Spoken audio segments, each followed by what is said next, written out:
Hey, what's up guys? This is Better bringing you another commentary from the clan RTK Ready to Kill.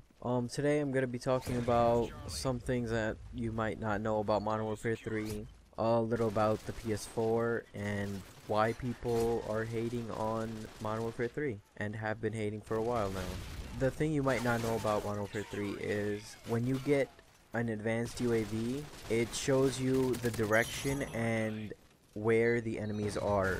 The thing is, to get the advanced UAV, you have to get 12 kills on the support strike package, which may or may not be worth it, because if you have a good team and you guys could collaborate with each other, talk to each other, and put up 3 UAVs in around the same amount of time, like within like 10-15 seconds of each other, those 3 UAVs will combine together and make an advanced UAV. Most of you will probably know this, but there might be a few of you who might not know this, and I just wanted to get that out there. Now about the PS4, Sony, back when they just released PS3, in that same year, they already started saying that they're in development for the next console. And they also said that they're going to run the PS3 for 10 years, just like with the PS2, just like with the Xbox, just like with the Xbox 360.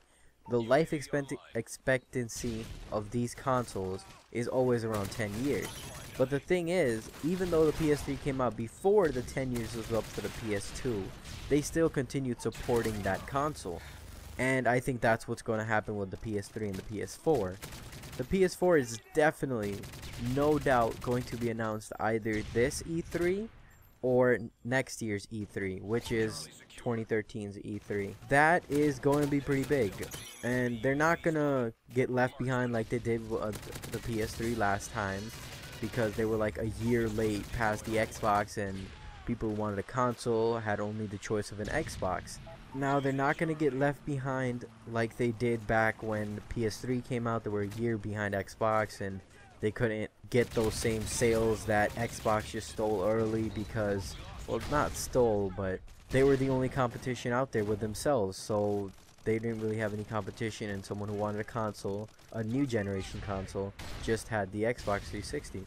So PS3 lost out a little there, and they are not going to make that mistake again. So they are on top of this, and there have been reports that Xbox has sent out dev kits or development kits, which are like pretty much the hardware. Yeah, it's all the hardware that is going to be inside their next console, and they sent them out to developers so the developers can make new games, and right off the bat when the console comes out, there will be games that you can play for it. And Xbox has already done that. PS3 has not.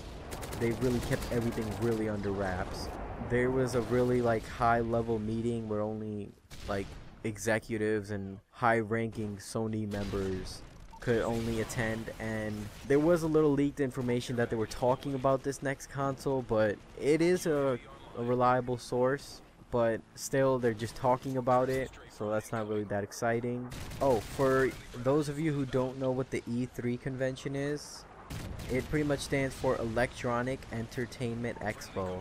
It's where all the latest and possibly futuristic electronic devices, consoles, and anything basically electronic is pretty much announced. And now I'm gonna talk about Modern Warfare 3 and how it's been, since it came out, getting a lot of hate because it's so similar to Modern Warfare 2, and I don't understand what's wrong with that. If Modern Warfare 2 was so good, why not just fix the things that were wrong with it and maybe add some new things, which they have done, and then re-release it? Because I mean, it was such a good game. They've already made like billions of dollars off of this franchise, and they're continuing to make that kind of growth. So why would they change it? They pretty much released Modern Warfare 2 again, named it Modern Warfare 3, tweaked it a little, and added some stuff. But I always remember when I used to play Modern Warfare 2 on Xbox 360, I would get my UAV, I would get my any kind of airstrike or anything like that. I think it was a Harrier. Yeah, oh my god, it was so fun.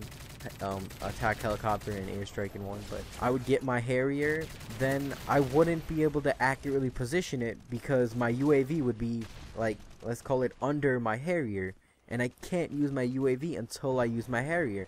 So my UAV technically is pointless in helping me with my Harrier unless I call it before I get my Harrier. And sometimes it doesn't work out because I don't get my Harrier in time, and then my UAV runs out, and then I'm back to that same situation where I just have to like guess and then like go on the opposite side of where like my people are, like my teammates are. Oh, that's another hit. If you don't have a UAV and you have something like an airstrike, your best bet would be to place it on the opposite side of where all your teammates are, because that's where the other team is gonna most likely spawn. That was huge for me. The whole thing about being able to choose, even though you have multiple kill streaks, being able to choose which one you choose and activate first. That was huge. I mean, they introduced the prestige shop, which is like I finally have like a motive for prestiging. You know, like you could choose your class. You can keep a gun through all your prestiges. That's so crazy. I mean, if I had that in Modern Warfare 2, I would not have hesitated to prestige. But I did hesitate a little, but I got to 10, whatever. Call of Duty Elite, the whole thing. I mean, the fact that it has so many bugs and glitches, and clan ops was canceled a while back, which I'm still trying to find some information on that. It's still like so awesome, and I don't know why everyone's just looking at the negative aspects. Like the ability to make a clan and make it legit. Like you have your gold title. Like I hate when I had a clan and I would join a lobby and then other people would just make it, and then you couldn't tell who's in what clan, who's actually in the clan. And now like our clan RTK, we can put RTK yellow, and someone who else is just trying to make fun of us or whatever, you can easily distinguish it because it's just a normal clan. It's not the yellow. And like seriously though, it's pretty intimidating when you see that yellow 6 people in like a team deathmatch, and then it gets so hard to find a game too because everyone's like, oh shit, oh my god, they're a whole clan, and they back out.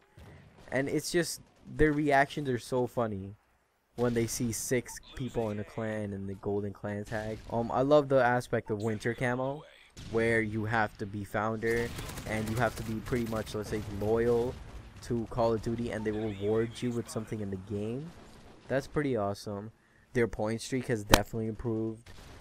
The multiple strike packages, that has definitely helped. The proficiency system, that was great. The ability to specify reducing recoil or increasing speed when running, or having focus. Survival mode was great too. I don't understand. There's so many good things about this game, but people just look at the negative. The lag compensation that really messes you up. Like when you get, let's say you get your 3, 4, 5 kill streaks in the assault package, or any package for that matter, and then you repeat that 3, 4, 5 kill streak, but it just overlaps. Okay, well fine, they have to fix that. But like you have to look at, oh, if you don't understand about what I just said, which I just thought that it was pretty confusing, and then I'm like, oh, let me just fix it. Right. Like if you were to get a UAV, care package, and predator, and you would not use them, and you get another UAV, another care package, another predator, those original UAV, care package, and predator kill streaks are going to be for some reason like erased, like they're just gone, like you never earned them, and the new ones are the only ones you can use. That's a problem, but like once I get my kill streak, I just use it, so that's not really a problem for me. And I don't understand why so many people are complaining. Like, Call of Duty is such a good game, it's so successful, and why do you want to change it? Like, they want to change the most basic thing that makes Call of Duty Call of Duty. They want to change the engine that they use to like run the whole thing, and by they I mean just people who are just retarded. They want to change the engine that's being used. They want to change the whole style of gameplay, which Call of Duty is based on a Russian style of gameplay. There are some camping aspects to it, but it is based around rushing, like the small map design, the SMGs, and the high fire rates of the guns, and just all that together makes Call of Duty, and that's what people want to see innovated. But if you innovate that, that's not going to help you. Well, not you per se, but the Call of Duty franchise, because they're just going to be going in a totally different direction. And that's just like saying Battlefield, like trying to compare Battlefield 3 and Call of Duty Modern Warfare 3. They're just two totally different games. Battlefield 3 is the maps are so open, there's environmental destruction, it's more realistic. It's less rushing, more tactically playing.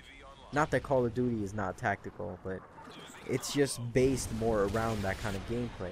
And Call of Duty is based around rushing, running, and gunning. If there's nothing wrong, then why change it? And I just don't understand that. Okay guys, this has been a commentary from Better on behalf of the clan RTK Raid to Kill, and I still don't know how I'm gonna end these things, so awkward silence.